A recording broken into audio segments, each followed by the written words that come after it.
कहानी पूनम की है। वह एक बहुत ही अमीर परिवार से ताल्लुक़ रखती थी और दो भाइयों की इकलौती बहन थी। पूनम के माता-पिता का देहांत तो 2 वर्ष पहले एक एक्सीडेंट में हो गया था। पूनम अपने माँ-बाप की कमी को बहुत ज़्यादा महसूस करती थी, क्योंकि उसके माँ-बाप ने उसे बहुत ही लाड़-प्यार से पाला था और काफ़ी अच्छी शिक्षा भी दी थी।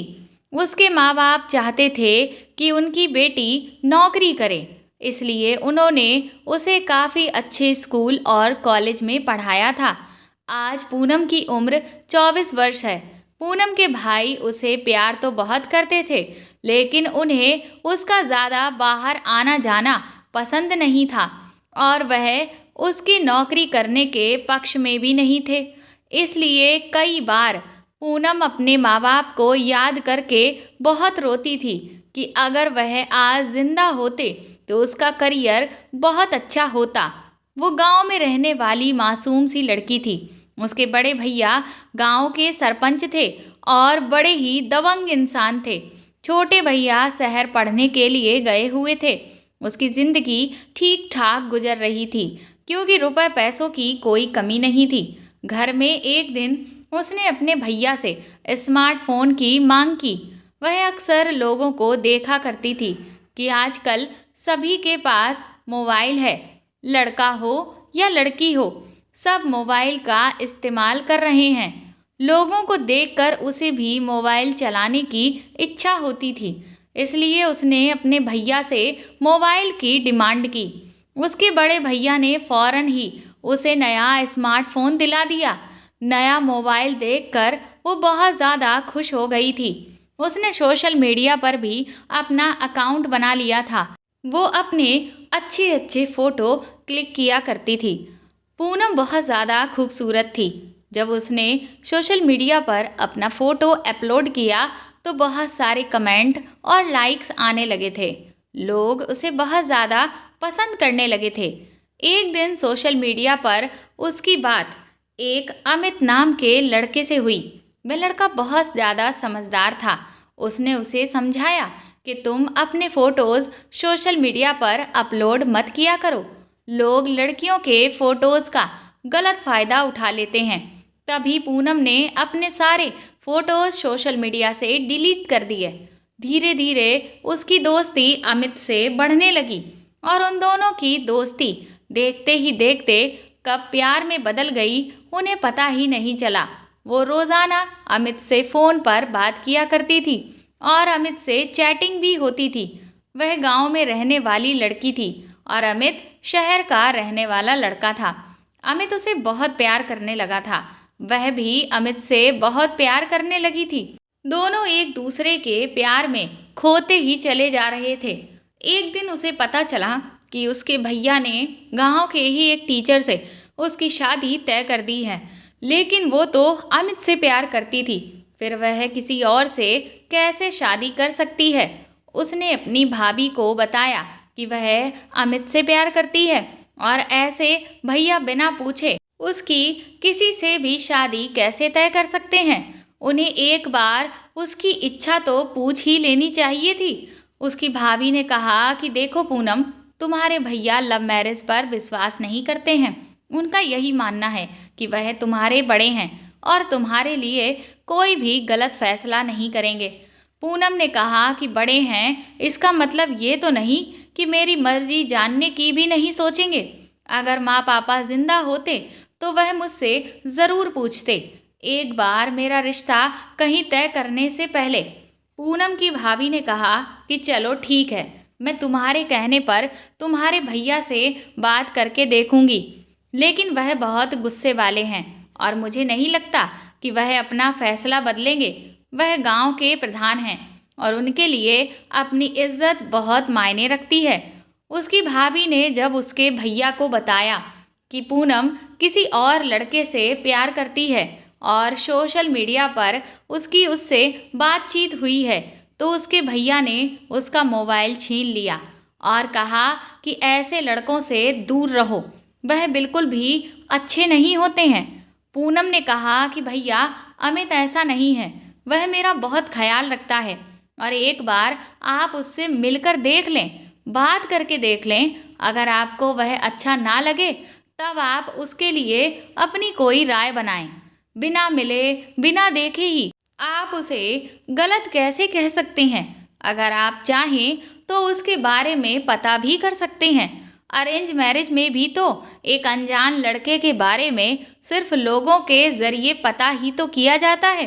तो आप चाहें तो उसके बारे में भी पता लगा सकते हैं और उससे मिलकर उसके स्वभाव का अंदाज़ा लगा सकते हैं। उसके भैया ने गुस्से में कहा कि तुम छोटी होकर अब मुझसे इतनी जबान लड़ाओगी? मैं तुम्हारा भाई हूँ और तुम मेरी जिम्मेदारी हो, इसलिए तुम्हारी शादी का फैसला मैं ही करूँगा। मैं मम्मी पापा की तरह तुम्हारे नखरे नहीं झेल सकता और मेरी इस गांव में बहुत इज्जत है। अगर लोग जानेंगे कि मैंने तुम्हारी लव मैरिज की है तो लोग मेरे बारे में क्या सोचेंगे? पूनम के भैया ने उसकी एक भी नहीं सुनी और उसे डांट कर भगा दिया। पूनम अपने कमरे में जाकर कोने में बैठकर रोने लगी और सोचने लगी कि काश आज उसके माँ बाप जिंदा होते तो शायद वह उसके प्यार को समझते। वह समझते कि शादी करके इंसान उसी के साथ खुश होता है जिससे उसे प्यार होता है। ज़बरदस्ती के रिश्तों में बांधकर किसी को भी खुशियाँ हासिल नहीं हो सकती। मम्मी पापा के लिए झूठी शान से ज़्यादा शायद पूनम की खुशी मायने रखती। लेकिन अब पूनम करती भी तो क्या करती? वह अभी ये सब सोच ही रही होती है कि तभी उसके दरवाजे पर दस्तक होती है और उसकी भाभी कहती हैं कि पूनम, तुम्हारी सहेली गरिमा तुमसे मिलने आई है। गरिमा कमरे में आ जाती है और पूनम की सूजी हुई आंखें देखकर उससे पूछती है कि क्या हुआ, क्या तुम रो रही थी? उसे देखते ही पूनम उसे गले लगाकर जोर जोर से रोने लगती है और फिर उसे सारी बात बताती है। तो गरिमा कहती है कि तुम्हारे भैया ने गांव के रमेश से तुम्हारी शादी तय की है। तुम्हारी भाभी ने बताया था, लेकिन क्या तुम्हारे भैया को नहीं पता कि वह है तो सरकारी टीचर, लेकिन उसकी संगत बिल्कुल भी अच्छी नहीं है। आए दिन तो वह शराब पीकर घूमता रहता है। तुम अपने भैया को ये सब बताना तो शायद वह तुम्हारी बात को समझेंगे। और इतना कहकर वह वहाँ से चली गई। पूनम ने शाम को अपने भैया से कहा कि गरिमा बता रही थी कि आपने जिस लड़के से मेरी शादी की बात की है वह शराब पीता है। तो उसका भैया बोला कि तो इसमें कौन सी बड़ी बात है? अधिकतर सभी लड़के शराब पीते हैं, इसमें कोई बड़ी बात नहीं है। तुम देखो कि वह लड़का कमाता है, सरकारी नौकरी करता है और मेरी बहुत इज्जत करता है। मेरे आगे सर उठाने की कभी हिम्मत नहीं करता है। पूनम ने कहा कि वह ऐसे किसी भी लड़के से शादी नहीं करना चाहती जो शराब पिए। उसे ऐसे लड़के बिल्कुल भी नहीं पसंद हैं। तो वह बोले कि शराब तो मैं भी पीता हूँ और मेरे साथ ज़्यादा जवान मत लड़ाओ। चुपचाप जहाँ कह रहा हूँ वहाँ शादी कर लो। माँ पापा के जाने के बाद मैंने बहुत प्यार से तुम्हें रखा है और मैं नहीं चाहता कि मैं तुम पर हाथ उठाऊं और तुम्हारे साथ कोई गलत व्यवहार करूं। इसीलिए बेहतर यही होगा कि तुम मुझसे जवान मत लड़ाओ। और गुस्से में उसके भैया वहाँ से ये कहकर चले गए। किसी ने उसकी एक भी ना सुनी। भैया चाहते थे कि वह अमित को भूल जाए। उसने ये सब बातें अमित को बताईं तो अमित ने कहा कि वह अपने भाई को समझाए, वह मुझसे एक बार मिलकर तो देखें, मैं उन्हें मना लूँगा। पूनम ने कहा कि वह बिल्कुल भी नहीं मानेंगे। उन्होंने साफ साफ इनकार कर दिया है। अब हमारे सामने भागने के अलावा और कोई रास्ता नहीं है। अमित ने कहा कि मैं नहीं चाहता कि तुम घर से भागो। पूनम ने कहा, चाहती तो मैं खुद भी ये नहीं हूँ, लेकिन यहाँ हमें कोई नहीं समझेगा और कोई भी हमारी बात सुनने को भी तैयार नहीं है। मेरे भैया मेरी शादी ज़बरदस्ती उस टीचर के साथ करवा देंगे जो मैं बिल्कुल भी नहीं करना चाहती। इसलिए हमें यहाँ से भागना ही पड़ेगा, नहीं तो मैं अपनी जान दे दूँगी। फिर उसी दिन रात के अंधेरे में पूनम अपने घर से भाग गई।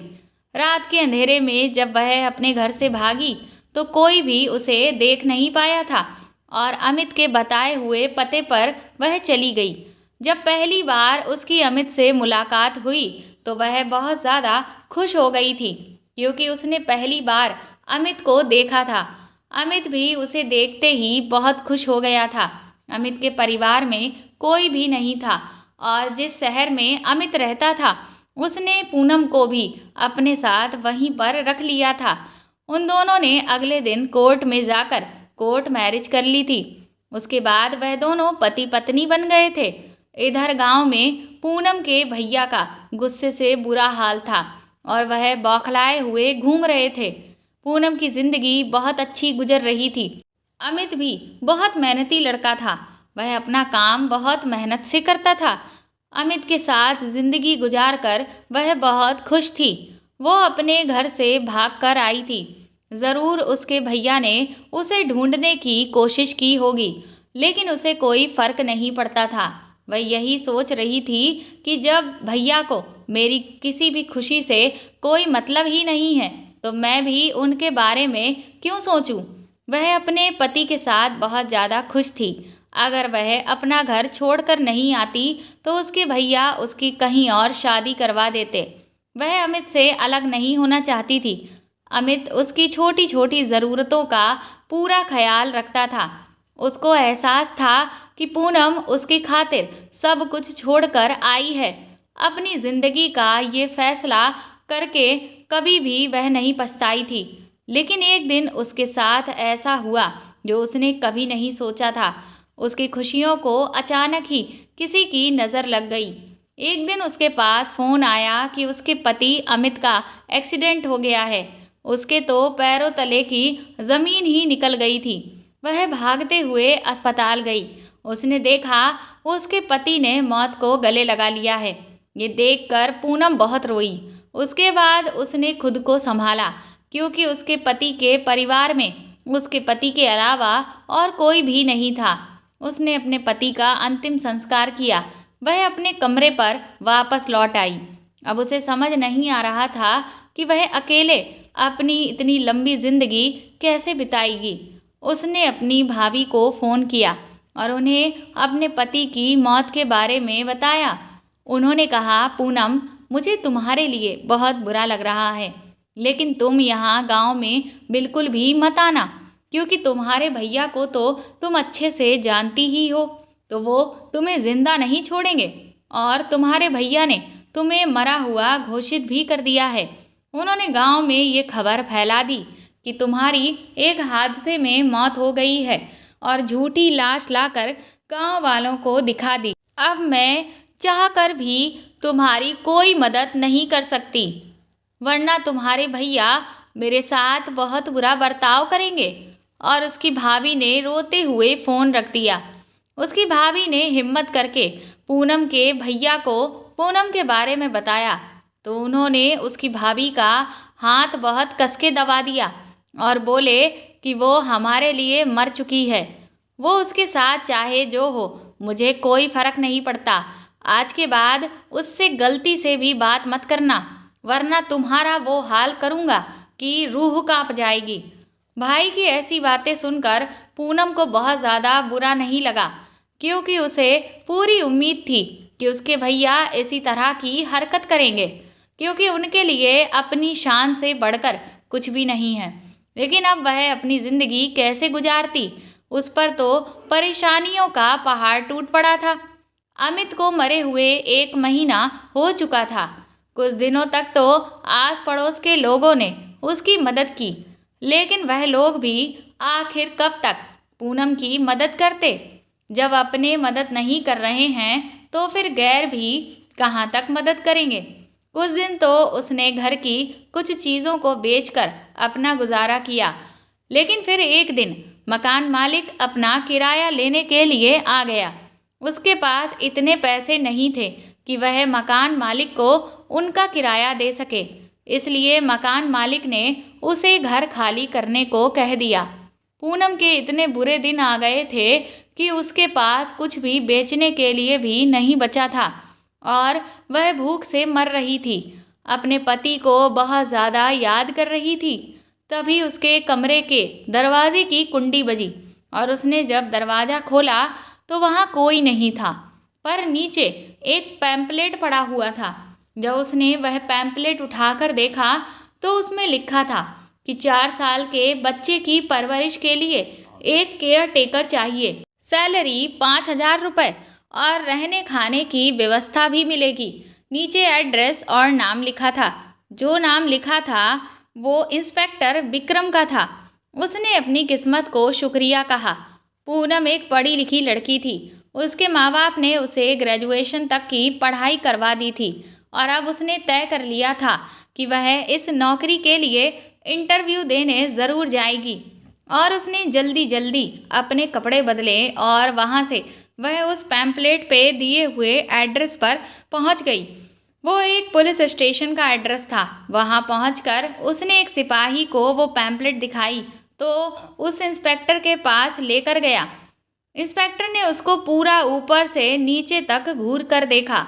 ये देखकर पूनम को बहुत ही अजीब लगा। उसके बाद उसने पूछा, बच्चे को संभाल लोगी? पूनम ने हाँ में सिर हिलाया। फिर वो इंस्पेक्टर बोला, तुम हवलदार के साथ घर चली जाओ, वहाँ मेरी नौकरानी होगी, मैं उसे फ़ोन कर दूंगा। कुछ घंटे में मैं तुम्हें वहीं आकर मिलूंगा। पूनम सिपाही के साथ उसके घर आ गई। उसे डर तो लग रहा था, पर उसके पास और कोई रास्ता ही नहीं बचा था, क्योंकि उसके सर पे अब छत भी नहीं बची थी। उसे यहाँ रहने खाने को मिल रहा था। इंस्पेक्टर की नौकरानी काफ़ी सुंदर थी। पूनम सोच रही थी कि इसके होते हुए इन्हें केयर टेकर की क्यों ज़रूरत है। फिर उसने सोचा कि उसे क्या मतलब। कुछ घंटे बाद इंस्पेक्टर घर आ गया। उसने पूनम से कहा, अपने बारे में बताओ, और घूर के बोला, सच बोलना। पुलिस वाले से झूठ बोलने का नतीजा अच्छा नहीं होता है। पूनम ने उसके सामने हाथ जोड़े और कहा कि सर, मुझे नौकरी की सख्त ज़रूरत है।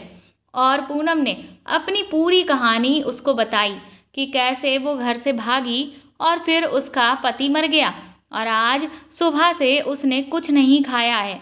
सर से छत भी छिन गई। और उसने अपनी पढ़ाई लिखाई के बारे में भी बताया। वो इंस्पेक्टर अकड़ कर बोला कि तुम्हारी दुख भरी दास्तान में मुझे कोई इंटरेस्ट नहीं है। तुम पढ़ी लिखी हो, इसलिए मैं तुम्हें काम पर रख रहा हूँ, क्योंकि मैं चाहता हूँ कि मेरे बच्चे की परवरिश कोई पढ़ी लिखी औरत करे, वरना इस घर में बाकी कामों के लिए तो नौकर लगे हैं, पर वो पढ़े लिखे नहीं हैं। तुम्हें घर के काम नहीं करने हैं, तुम सिर्फ मेरे बच्चे का ख्याल रखना। अगर उसमें कोई कमी लगी तो मैं तुम्हें इस नौकरी से निकाल दूंगा, समझ गई? पूनम ने सर हिला दिया। इंस्पेक्टर ने अपनी नौकरानी से कहा, इसे अंश का कमरा दिखा दो, ये आज से वहीं रहेगी और इसका पूरा ख्याल रखना इस घर के सदस्य की तरह। पूनम के पास ज़्यादा सामान बचा नहीं था। अपनी डिग्रियां और कुछ ज़रूरी सामान उसने अपने एक बैग में डाल लिए थे। वो उसने अंश के कमरे में ही रख दिए। अंश इंस्पेक्टर का 4 साल का बच्चा था, जो अभी घर में मौजूद नहीं था। नौकरानी ने पूनम को चाय नाश्ता करवाया। पूनम ने नौकरानी से पूछा, साहब की बीवी कहाँ है? तो उसने बताया कि साहब की पत्नी ने उन्हें तलाक दे दिया है और दूसरी शादी कर ली है। रात को विक्रम साहब घर आए तो उनका बेटा उनके साथ ही था। उन्होंने पूनम से अपने बेटे को मिलवाया और उसका नाम अंश बताया। पूनम ने उस बच्चे को गोद में उठाया और उसे प्यार करने लगी। पूनम ने विक्रम साहब को यकीन दिलाया कि वह उसके बेटे को अपने बेटे की तरह ही पालेगी। पूनम को बच्चे बहुत पसंद थे, इसीलिए अंश की परवरिश करने में उसे बहुत खुशी मिलती थी। एक दिन वह सुबह उठी तो उसने देखा कि अंश बिस्तर से गायब था। वह उठकर बाहर आई। उसने विक्रम साहब से पूछा कि अंश कहाँ है? वह अपने बिस्तर पर नहीं है। विक्रम साहब ने उसे बताया कि शाम तक वह घर वापस आ जाएगा। उसने विक्रम साहब से कई बार पूछा आखिर वह कहाँ गया है और अब शाम तक कहाँ रहेगा, लेकिन उन्होंने उसे कुछ भी नहीं बताया। वह घर के मालिक थे, इसीलिए वह उनसे ज़्यादा जिद भी नहीं कर सकती थी, क्योंकि अगर वह उस घर से निकाल देते उसे तो वह कहाँ जाती। उसका तो कोई अब ठिकाना भी नहीं था। रोज शाम के टाइम पर अंश घर वापस आ जाता था। रात को वह उसे सुला दिया करती थी और सुबह उठकर देखती तो अंश बिस्तर से गायब होता था। जब भी वह विक्रम साहब से अंश के बारे में पूछती, वह उसे कोई भी जवाब नहीं देते। कह दिया करते कि मैंने तुमसे कहा है ना कि तुम इस मामले से दूर रहो। इस बारे में तुम्हें ज़्यादा जानने की कोशिश नहीं करनी चाहिए कि वह कहाँ पर जाता है। इस बात से तुम्हारा कोई भी लेना देना नहीं है। तुम सिर्फ अपने काम पर ध्यान दो। तुम्हारा काम सिर्फ उसकी परवरिश करना है, उसकी देखभाल करना है। तुम्हें जो काम दिया गया है बस वही करो। उसके बाद से उसने विक्रम साहब से कुछ भी पूछना छोड़ दिया। एक रात जब वह अंश के साथ सो रही थी तो आधी रात को उसकी आंख खुली तो अंश उसके साथ बिस्तर पर ही सो रहा था। उसके बाद जब वह सुबह उठी तो अंश बिस्तर से गायब था। वह उठकर बाहर आ गई तो देखा कि विक्रम साहब एक औरत का हाथ पकड़े हुए उससे बातें कर रहे थे और उसे देखते ही वो सकपका गए। उन्होंने कहा, तुम कब आई? फिर वो उस औरत से बोले, ये अंश की केयर टेकर है और पूनम ये सीमा जी हैं मेरी वकील। उन्होंने एक फाइल पूनम को दी और कहा कि इसे कमरे में संभाल कर रख देना और वो दोनों चले गए। तभी अचानक से वो फाइल उसके हाथ से गिर गई और उसमें से बहुत सारे पेपर्स निकल गए। वो उन पेपर्स को इकट्ठा करने लगी। तभी उसकी नज़र फाइल से गिरे हुए एक फ़ोटो पर पड़ी। जब उसने वह फ़ोटो देखी तो फ़ोटो देखते ही उसके पैरों तले से ज़मीन निकल गई थी। वह फ़ोटो किसी और की नहीं बल्कि उसके पति की थी। ये देखकर वो हैरान रह गई थी कि उसके पति की तस्वीर आखिर यहाँ पर क्या कर रही है। उसने सोचा कि अगर विक्रम साहब को पता चल गया कि उसने ये फ़ोटो देख ली है या फिर ये पता चल गया है कि इस फ़ोटो में जो आदमी है वो उसकी ही पत्नी है तो वह उसे नहीं छोड़ेंगे। उस टाइम डर की वजह से उसने जल्दी जल्दी सारे कागज़ एक साथ इकट्ठे किए और उस फाइल को तैयार करके विक्रम साहब के कमरे में रखकर वापस आ गई थी।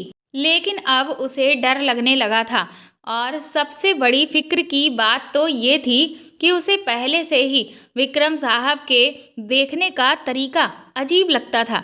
इसके बावजूद भी वो यहाँ से नहीं जा सकती थी क्योंकि इस घर के अलावा उसका कोई और ठिकाना नहीं था और उसे उस बच्चे से प्यार हो गया था।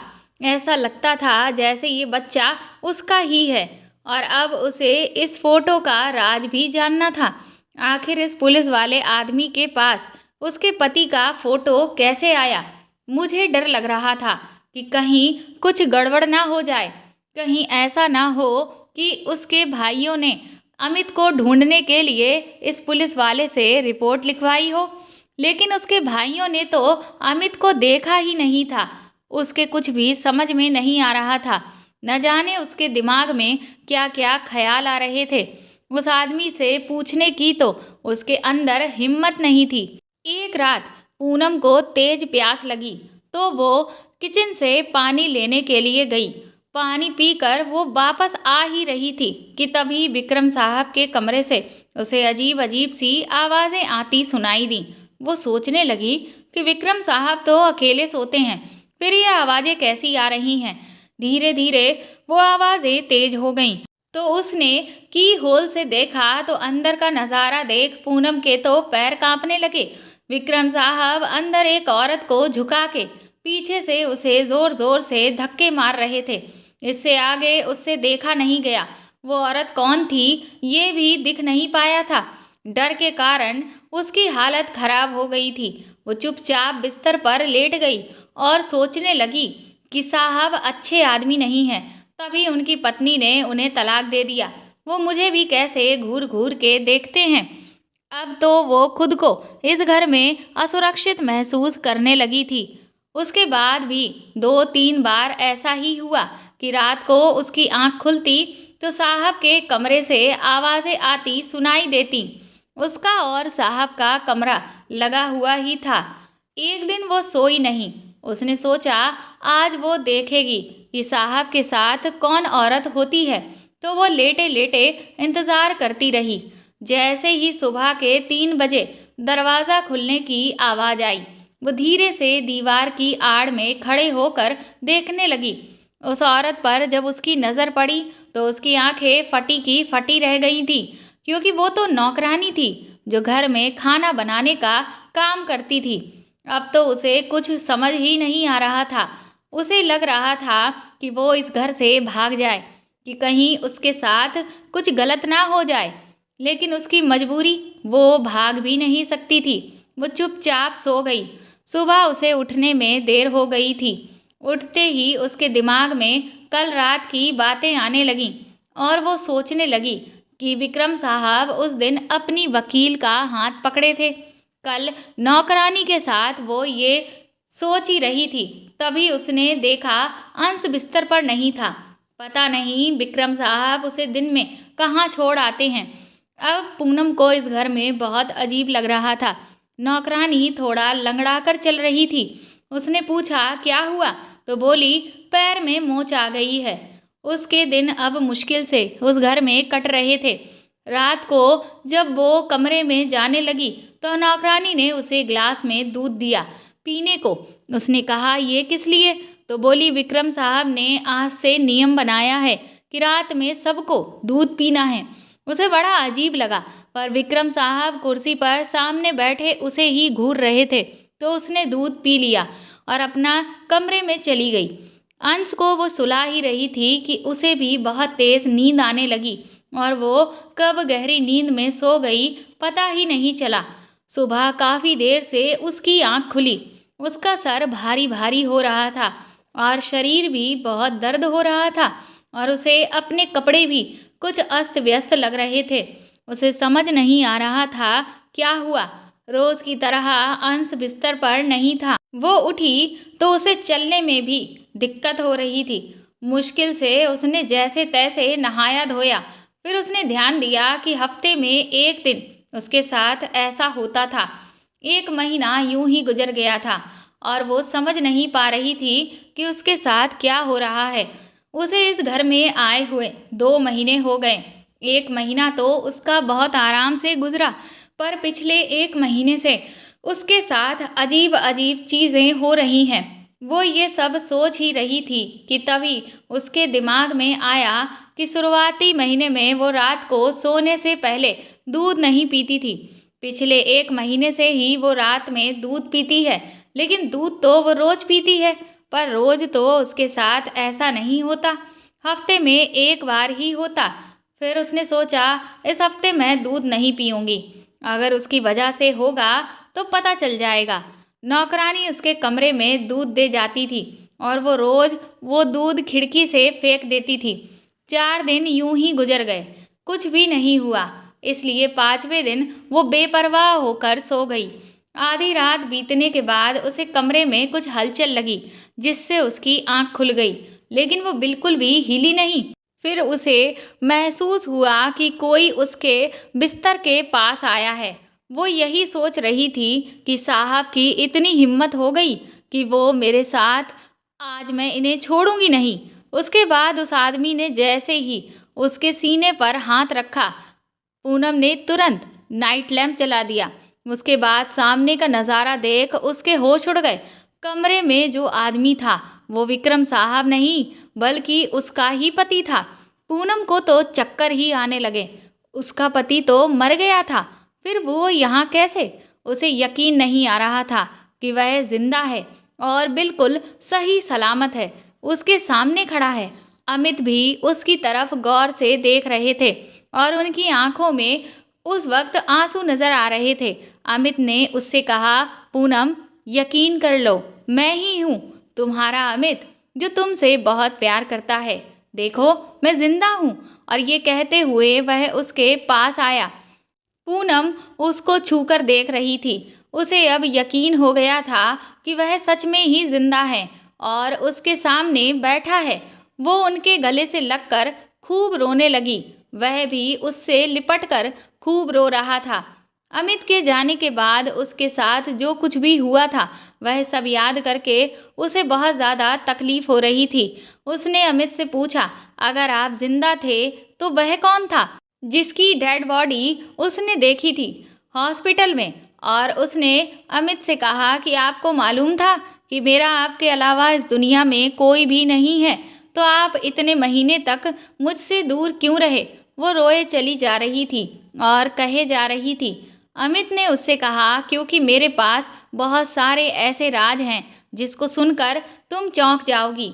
आज मैं तुम्हें एक एक करके सारे राज बताना चाहता हूँ।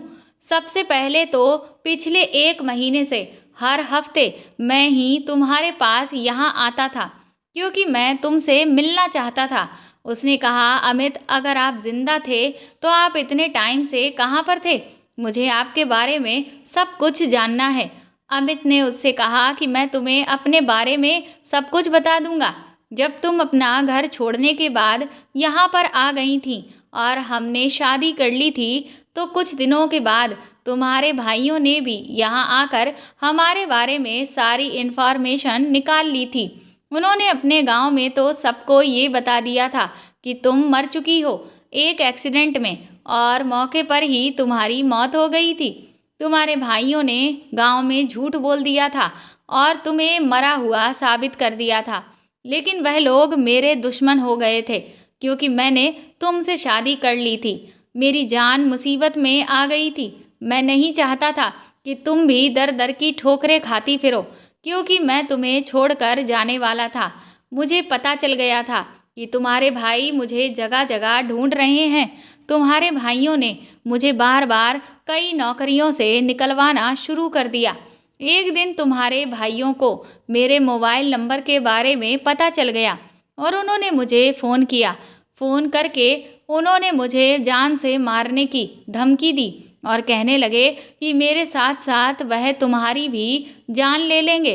इसलिए मैं तुम्हें वहाँ से छोड़कर चला गया था, क्योंकि वह लोग मेरे पीछे पड़े हुए थे। मैं नहीं चाहता था कि मेरी जान के साथ साथ तुम्हारी जान को भी खतरा हो। अगर वह लोग मुझे ढूंढ लेते तो वह मुझे मार ही डालते, लेकिन अगर मेरे साथ वह तुम्हें भी ढूंढ लेते तो तुम भी मारी जाती। मैं नहीं चाहता था कि वह लोग तुम्हें मारें। एक दिन मैं रास्ते से जा रहा था, तभी अचानक ही एक कार ने मुझे टक्कर मारने की कोशिश की, लेकिन मेरी किस्मत अच्छी थी कि मैं उस एक्सीडेंट में बच गया। मेरी जगह दूसरा आदमी तुम्हारे भाई की कार से टकरा गया और उसका एक्सीडेंट हो गया और उसकी जान भी चली गई। तभी मौके पर मैं वहाँ से भाग निकला। तुम्हारे भैया जानबूझकर मुझे मारना चाहते थे। उसके बाद भी तुम्हारे भैया का मेरे पास फ़ोन आया और कहने लगे कि अगर तुम बच गए हो तो ये मत सोचना कि तुम हर बार बच जाओगे। जब तक हम तुम्हें मार नहीं देते, हम सुकून से नहीं बैठेंगे। जिस घर में तुम रह रही हो, ये मेरे दोस्त का घर है। ये मेरे बचपन का फ्रेंड है और ये पुलिस ऑफिसर है। मैंने इससे मदद मांगी और ये मेरी मदद करने के लिए तैयार हो गया। 1 महीने तक तो मैं अपनी जान बचाने के लिए कहीं ना कहीं इधर उधर भागता रहा, लेकिन फिर मुझे तुम्हारी फिक्र लगी हुई थी। मुझे पता था कि मेरा दोस्त अपने घर में अकेला रहता है, इसलिए मैंने उससे कहा कि तुम किसी भी तरह से मेरी पत्नी को अपने घर ले आओ और उसको अपने घर में जगह दे दो ताकि वह परेशान ना हो। मेरा ये दोस्त अगर तुमसे कहता कि तुम मेरे घर चलो, तो उसके घर जाने के लिए इतनी आसानी से तुम नहीं मानती।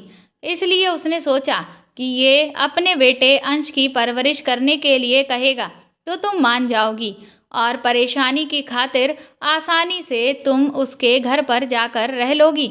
यहाँ पर तुम बिल्कुल सेफ थी और अब मेरी परेशानी खत्म हो गई थी।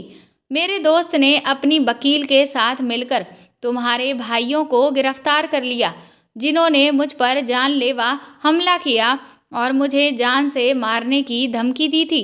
जब तक मैंने तुम्हारे भाइयों को पुलिस के हवाले नहीं करवा देता, तब तक मैं तुम्हारा सामने नहीं आ सकता था। काफ़ी दिनों तक मेरे दोस्त ने मुझे जेल के ही एक कमरे में बंद कर दिया था। क्योंकि अगर मैं बाहर निकलता तो तुम्हारे भाई किसी ना किसी तरह से मेरा पता निकाल ही लेते और फिर मुझे जान से मार देते। मेरे दोस्त ने जेल में मेरा बहुत ख्याल रखा और फिर जब मुझे तुमसे मिलने की बहुत तड़प लगने लगी तो उसने ही हफ्ते में एक दिन इस तरह तुमसे मिलवाने का प्लान बनाया। जब तक मेरे दोस्त ने तुम्हारे भाइयों को नहीं ढूंढ निकाला तब तक उसने मुझे भी जेल से बाहर नहीं किया, क्योंकि मेरे लिए जेल ही ऐसी जगह थी जहाँ पर मैं बिल्कुल महफूज था। अब तुम्हारे भाइयों को जेल हो गई है और मैं तुम्हारे सामने आ गया हूँ। आज मैं तुम्हें सच बताने वाला था, लेकिन मैंने सोचा था रात बिताने के बाद जब तुम जागोगी तब मुझे देखकर खुश हो जाओगी, लेकिन तुम तो आज मेरे छूते ही जग गईं। पूनम ने कहा, क्योंकि मुझे शक था तो कुछ दिनों से मैं दूध ही नहीं पी रही थी। एक सवाल अब भी पूनम के दिमाग में घूम रहा है, आखिर अंश सुबह होते ही कहाँ चला जाता था। तभी अमित बोला, ये तुम्हें मेरा दोस्त सुबह खुद बताएगा, चलो अभी सो जाते हैं। फिर कई महीनों बाद पूनम अपने पति की बाहों में खो गई। सुबह जब वो उठी तो विक्रम साहब उसके कमरे में आए और बोले, कैसा लगा सरप्राइज। अमित बोला, बहुत अच्छा, लेकिन ये परेशान है कि अंश कहाँ जाता है। तो इंस्पेक्टर विक्रम साहब कहने लगे, मुझे माफ़ कर देना भाभी, अंश सुबह मेरी पत्नी के पास चला जाता था, कुछ घंटे वो स्कूल में रहता था। पूनम ने कहा, आपकी पत्नी? तो वो बोले, हाँ। उसके बाद नौकरानी कमरे में आई और विक्रम साहब के गले से लग गई। वो बोले, ये मेरी पत्नी है, नौकरानी नहीं। अमित की मदद करने के लिए इन्होंने भी नाटक किया था, जिससे आप इस घर में आ सकें, बेटे की परवरिश के बहाने से। अब पूनम को समझ आ गया कि तभी उस रात विक्रम साहब इनके साथ, और उसने अपना माथा पीट लिया कि वो ना जाने क्या क्या सोच रही थी।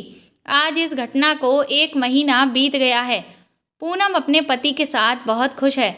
उसके पति की नौकरी लग गई है और पूनम हफ्ते में एक बार अंश से भी मिल आती है और अब वो खुद भी प्रेग्नेंट है।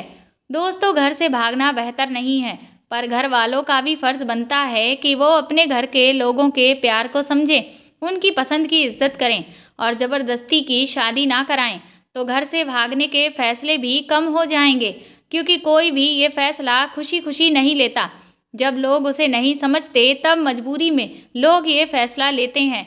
शादी वही बेहतर होती है जिसकी नींव प्यार हो, जोर जबरदस्ती नहीं। तो दोस्तों, आपको ये कहानी कैसी लगी कमेंट करके ज़रूर बताएं और प्लीज़ इस कहानी को ज़्यादा से ज़्यादा शेयर और लाइक करके मेरे चैनल को सपोर्ट करें। साथ ही मेरे इस वीडियो पर जो सुपर थैंक्स का आइकन आपको हार्ट शेप में दिख रहा है, उसको प्रेस करके भी आप मुझे सपोर्ट कर सकते हैं और मुझे सुपर थैंक्स खरीद कर दे सकते हैं। साथ ही अगर आप चैनल पर नए हैं तो सब्सक्राइब करके बेल आइकन को ज़रूर दबा दें, ताकि आगे भी मैं आपको ऐसी ही अच्छी कहानियाँ सुनाती रहूँ।